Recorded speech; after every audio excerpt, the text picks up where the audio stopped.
Heat generation. क्या आपने कभी सोचा है चीजें अपने आप क्यों रुक जाती हैं? बॉल लुढ़कती है, फिर धीरे धीरे रुक जाती है, या फिर अभी अभी जो मैंने करके दिखाया हीट जनरेशन कैसे हुआ?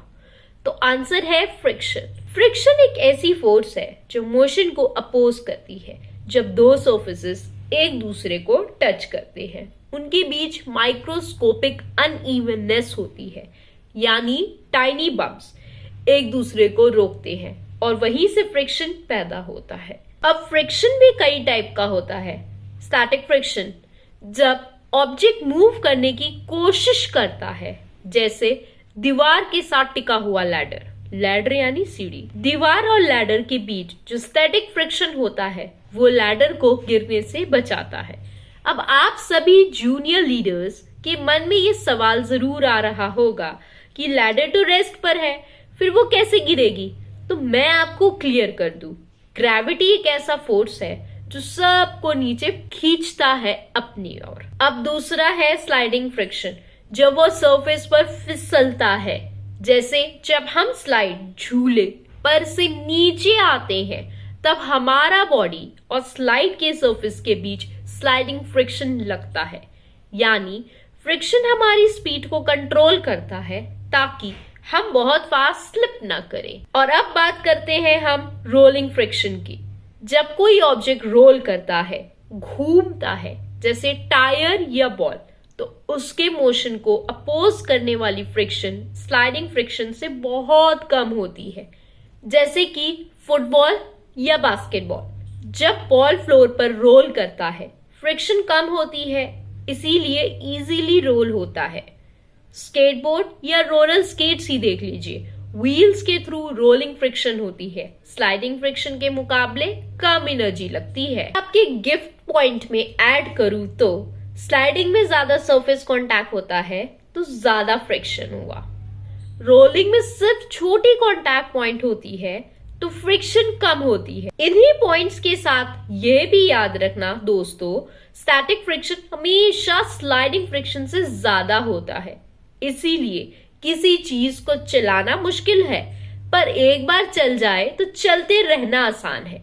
हम सब जानते ही होंगे, हर कोई ये कहता है मुझे बस एक किक की जरूरत है, उसके बाद तो मेरी गाड़ी अपने आप ही चलेगी। अब बात करते हैं डिपेंडेंसी ऑफ फ्रिक्शन। फ्रिक्शन पर डिपेंड करता है सरफेस कितना रफ है, ऑब्जेक्ट का वेट कितना है और कॉन्टैक्ट कितना स्ट्रॉन्ग है। रफ सरफेस ज्यादा फ्रिक्शन, स्मूथ सरफेस कम फ्रिक्शन। देखो, फ्रिक्शन ज्यादा हो गया मतलब कि उसका मोशन अपोज होगा, यानी कि वो चल नहीं पाएगा, मूवमेंट नहीं कर पाएगा। तो ये बात तो हम सभी जानते होंगे कि सरफेस रफ जब होता है तो कोई भी चीज अच्छे से चल नहीं पाती, वर्क नहीं हो पाती, फ्लो नहीं दे पाती। लेकिन सेम वाइजली सरफेस स्मूथ जहां होता है, कोई भी चीज इजीली स्मूथली फ्लो करती है। कभी कभी हवा और पानी भी फ्रिक्शन देते हैं, जिसे फ्लूइड फ्रिक्शन या ड्रैग कहते हैं।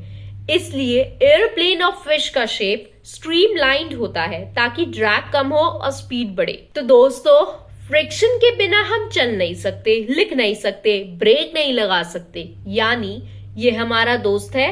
लेकिन यही फ्रिक्शन मशीन्स को गर्म करता है, एनर्जी वेस्ट करता है, तो थोड़ा दुश्मन भी है। इसलिए स्मार्ट लोग फ्रिक्शन को कंट्रोल करते हैं, जहां जरूरत हो वहां बढ़ाते हैं। टायर्स की सरफेस पर ग्रूव्स, पैटर्न्ड लाइंस होती हैं। ये लाइंस रोड के साथ ग्रिप बनाती हैं, जिससे टायर स्लिप नहीं करता। रबड़ और रोड के बीच फ्रिक्शन ज्यादा होता है।